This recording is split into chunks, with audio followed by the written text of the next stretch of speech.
ፋኖ በጎንደር ከጠዳ በቅርብ ርቀት ቅኝት ሲያደርጉ በነበሩ የአገዛዙ ወታደሮች ላይ የሽምቅ ጥቃት በመፈጸም ድልን ተቀዳጀ።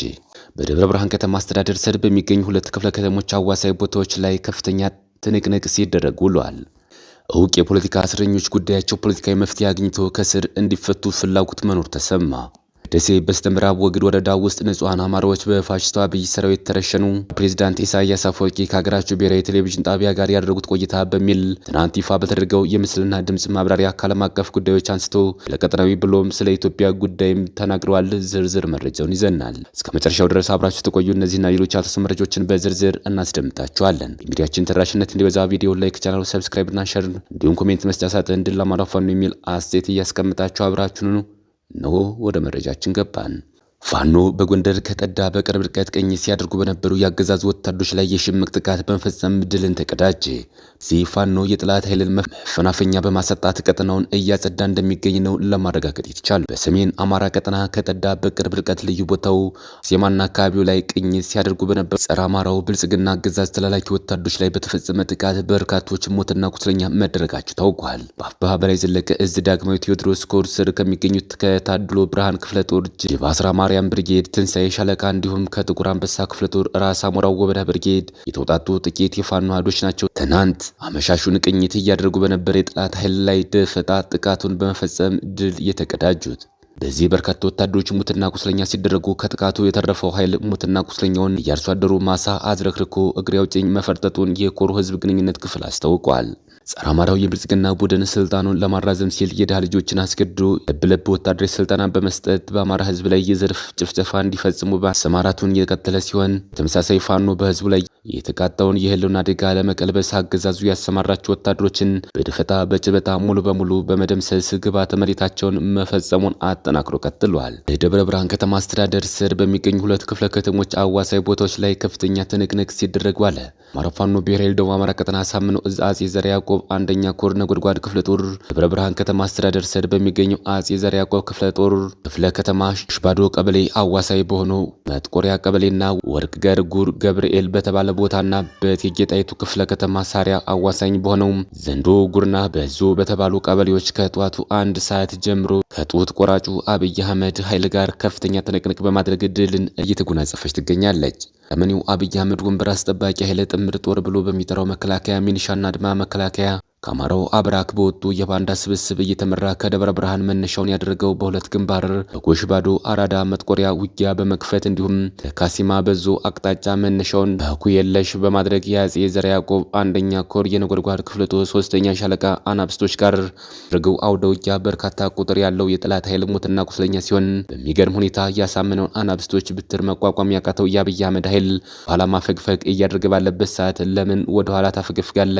ግጠም በማለት የአብይ አህመድ መከላከያ አድማ መከላከልና የሚኒሻ ኃይል እርስ በርስ በዲሽቃ በታገዘ ውጊያ እየተገዳደለ ይገኛል። መረጃውን ያደረሰን አርበኛ ማረ ታዘዘ የአፋብኃ ደቡብ አማራ ቀጠና አሳምነው እዝ አጼ ዘርዓ ያዕቆብ የህዝብ ግንኙነት ኃላፊ ነው። ለመረጃ እውቅ የፖለቲካ እስረኞች ጉዳያቸው ፖለቲካዊ መፍትሄ አግኝቶ ከስር እንዲፈቱ ፍላጎት መኖር ተሰማ። ሰሞኑ አንዳንድ የማህበራዊ ትስስር ገጾች አሁን ላይ በእስር ላይ የሚገኙ ፖለቲከኞችና ጋዜጠኞችን ጨምሮ ሌሎች የፖለቲካ እስረኞች በመንግስት ምህረት ተደርጎላቸው ሊፈቱ እንደሆነ የሚገልጹ መረጃዎች ሲያሰራጩ ነበር።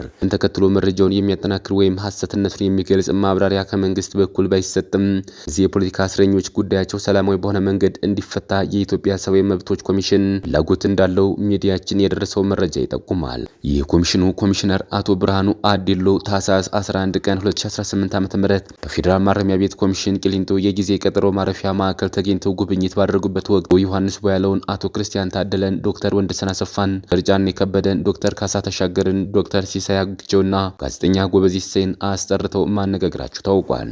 የሚዲያችን ምንጮች እንዳረጋገጡት በዚህ ወቅት አቶ ብርሃኑ ከአማራ ክልል ግጭት ጋር በተገናኘ በተጠርጥረው በሕግ ጥላ ስር የሚገኙ ፖለቲከኞች፣ ጋዜጠኞች፣ ማህበረሰብ አንቂዎችና የሲቪል ማህበራት መሪዎች ጉዳያቸው የፖለቲካ መፍትሄ እንዲያገኝ የሰብአዊ መብቶች ኮሚሽን ፍላጎት አለው ማለታቸው ታውቋል። 1997 ዓ.ም ከተካሄደው ሀገር አቀፍ ምርጫ ጋር በተገናኘ ሁከትና ብጥብጥ ፈጥረዋል በሚል ተጠርጥረው የታሰሩ የቀድሞ ፖለቲከኞች ክሳቸው የተቋረጠው በፖለቲካ ውሳኔ መሆኑን ኮሚሽነሩ አስታውሰው አሁንም በሽብር ተጠርጥረው በእስር ላይ ያሉ ፖለቲከኞች፣ ጋዜጠኞችና ማህበረሰብ አንቂዎች ክሳቸው በፖለቲካዊ ውሳኔ እንዲቋረጥ ኮሚሽኑ ከሚመለከታቸው አካላት ጋር እየተነጋገረ ነው ብለው ምንጮች ገልጸዋል። ኢትዮጵያ ሰብአዊ መብቶች ኮሚሽን በጉብኝት ዙሪያ በፌስቡክ ገጹ መረጃ ያጋራ ቢሆንም ሚዲያችን በሰማው የፖለቲካ ውሳኔ አስፈላጊነት ዙሪያ ያለው ነገር ግን የለም። በማዕከሉ የተጠርጣሪዎች የሰብአዊ መብቶች አያያዝን አስመልክቶ በታዩ መልካም ለውጦችና ትኩረት በሚሹ ጉዳዮች ላይ ከተጠርጣሪዎች ተወካዮች ከማዕከሉና ከፌዴራል ማረሚያ ቤት ኮሚሽን የስራ ኃላፊዎች ጋር ውይይት ተደርጓል ያለው ኮሚሽኑ ተጠርጣሪዎቹ በማዕከሉ ስለሚኖራቸው ቆይታና ስለሚያገኟቸው አገልግሎቶች በቂ ማብራሪያ የሚሰጣቸው መሆኑን አንዱ አበረታች ጉዳይ መሆኑን አንስቷል። ይሁንና ማዕከሉ መያዝ ከሚችለው የተጠርጣሪዎች ቁጥር በላይ የያዘ በመሆኑ ከፍተኛ መጨናነቅ መፈጠሩ፣ ካለመጠን ያልደረሱ ተጠርጣሪዎች ከሌሎች ተለይተው አለመያዛቸው፣ እዚያ የሌላቸው መጸዳጃና መታጠቢያ ቤቶች ጨምሮ የተወሰኑ የውሃ ቧንቧዎች አገልግሎቶች ያቆሙ መሆናቸውን፣ መሻሻል የሚገባቸው ጉዳዮች መሆናቸውን በጉብኝቱ ወቅት ተነስቷል። ሚዲያችን የፖለቲካ እስረኞችን ለመፍታት በመንግስት በኩል ፍላጎት እንዳለ ለማወቅ ጉዳዩ ይመለከታቸዋል ለተባሉ ለፍትህ ሚኒስቴር ዴኤታ አቶ በላይሁን ይርጋ ተደጋጋሚ ጥያቄ ቢያቀርብ ምላሽ ከመስጠት ተቆጥበዋል። ከደሴ በስተምዕራብ ወግድ ወረዳ ውስጥ ንጹሃን አማራዎች በፋሽስቱ አብይ ሰራዊት ተረሸኑ። የአማራ ፋኖ ብሔራዊ ኃይል ምስራቅ አማራ ሚኒሊክ እዝ ንጉስ ሚካኤል አሌኮር መብረቅ ክፍለ ጦር ፋኖ ኃይል በሰነዘሩበት ጥቃት ታህሳስ 9 ቀን 2018 ዓ.ም በርካታ አባላቱን ያጣው የጠላት ኃይል አጸፋዊ ምላሽ በሚመስል መልኩ ንጹሃን ላይ አሰቃቂ እርምጃ ወስዷል።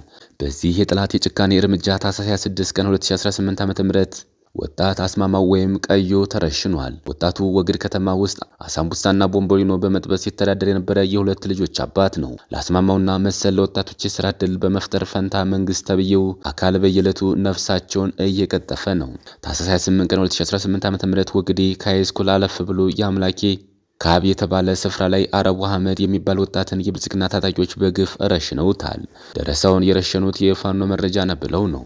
ታህሳስ 5 ቀን 2018 ዓ.ም ሮቤት የሚባል አካባቢ የደቡብ ወሎ ዞን ፓራ ኮማንዶች ሌሊት 10 ሰዓት ተነስቶ ከመካነ ሰላም ወደ ወግዲ ይጓዝ የነበረ ሲኖትራክ ላይ ተኩስ ከፍተው ረዳቱን ሲገሉት ፌሩ ከባድ ቁስለኛ ሆኗል። ይህም ብቻ አይደለም። ከወር በፊት አንዲት ለወሊድ ወደ ጤና ተቋም በተሽከርካሪ እየተጓዘች የነበረች እናትን ረሽነዋል። በወረዳው ውስጥ በኮሩ ቀጠና ሼህ ያሲን የተባሉ ታዋቂ የሃይማኖት አባትና ሌሎች ደረሰዎች ከዚህ ቀደም በጠላት ተረሽነዋል። አብዬ ጉርባ ቀጠና በገዛዛ አቦ መውጫ በኩል አንድ ቄስና ሌሎች ንጹሃን በግፍ ተረሽነዋል። በአማራ ሕዝብ ላይ የዘር ፍጅት ወንጀል እየፈጸመ ያለው የአብይ አህመድ ፋሽስታዊ መንግስት በየጊዜው የንጹሃንን ደም እያፈሰሰ መሆኑ ማቀፍ ማህበረሰብ ጭምር ይገነዘብ ዘንድ በሚዲያ ዲፕሎማሲና አድቮኬሲው ዘርፍ ሁሉም የአማራ ልጅና ሀገር ወዳድ ኢትዮጵያውያን የሚችሉትን ያደርጉ ዘንድ ጥሪያችን እናስተላልፋለን። ለትግራይ ክልል ከተመደበው በጀት ውስጥ እየተላከ ያለው 1/3 ብቻ ነው ተባለ። በክልሉ ያለውን የበጀት እጥረት ለመቅረፍ በሲሚንቶ በመጠጦችና በታሸጉ ውሃዎች ላይ አዲስ የዋጋ ጭማሪ ተጥሏል። የትግራይ ክልል ጊዜያዊ አስተዳደር እያጋጠመ ያለውን የበጀት እጥረት ለመቅረፍና ማህበራዊ አገልግሎቶችን ለማስቀጠል ሲል ምርቶች ላይ የዋጋ ጭማሪ በማድረግ ሀብት ለማሰባሰብ መወሰኑን አስታወቀ። ሀብት አሰባሳቢ ኮሚቴው ሰብሳቢ ዶክተር አብርሃም ተከስተ ጉዳዩ ላይ በሰጡት ማብራሪያ ከፌዴራል መንግስት የሚላከው በጀት ከፍተኛ ሁኔታ መቀነሱን ገልጸዋል። ሰብሳቢው ገለጻ ከጥቅምት ወር ወዲህ ለክልሉ ከተመደበው በጀት ውስጥ እየተላከ ያለውን 1/3 ብቻ በመሆኑ አስተዳደሩ በጦርነት ጉዳት የደረሰባቸውን ዜጎችን ለመረዳትና የመንግስት ስራዎችን ለማስኬድ በገንዘብ እጥረት ተፈትኗል። ችግር ለመፍታት የወጣው አዲስ ደንብ በንግድ ምርቶች ላይ የሚከተሉትን የዋጋ ጭማሪዎችን ደንግጓል። በመጠጦች ላይ በአንድ ቢራ ላይ 3 ብር፣ በአንድ ጠርሙስ አረቂ ላይ 10 ብር፣ ወይን ላይ 20 ብር እንዲሁም በአንድ ጠርሙስ ውስኪ ላይ 200 ብር ጭማሪ ተደርጓል። በውሃና ለስላሳ በአንድ ደርዘን የታሸገ ውሃ ላይ 12 ብር፣ በለስላሳና አምቦ ውሃ ላይ ደግሞ 1 ብር ተጨምሯል። ግንባታ እቃዎች በአንድ ኩንታል ሲሚንቶ ላይ 100 ብር ጭማሪ ተደርጓል። የሀብት ማሰባሰብ ሂደት በ13 ባንኮች በተከፈተ ሂሳብና 7 ንዑስ ኮሚቴዎች አማካኝነት የሚመራ ሲሆን አሰባሰቡም ኮሚቴው በሚያሳትመው ልዩ ደረሰኝ ብቻ እንደሚከናወን ተገልጿል። ኮሚቴው ምክትል ሰብሳቢ ዶክተር ምህረት በየነ እንደተናገሩት ከዚህ የሚገኘው ገቢ ለመንግስት ሰራተኞች ደሞዝ፣ ለፍትህና ጸጥታ አካላት ስራ ማስኬጃ እንዲሁም ለተፈናቃዮች ድጋፍ የሚውል ይሆናል ተብሏል። ክቡራትና ክቡራን የቻናላችን ቤተሰቦች ለሰዓቱ ያዘጋጀናቸው መረጃዎች እነዚህ መስሎ ነበር። በሌላ የመረጃ ሰዓታችን እስክንገናኝ ድረስ የዩቲዩብ ቻናላችን ሰብስክራይብ፣ ሼር እንደዚሁም ላይክ እያደርጋችሁ ጠብቁን። ቸር ያገናኘን። መልካም ቆይታ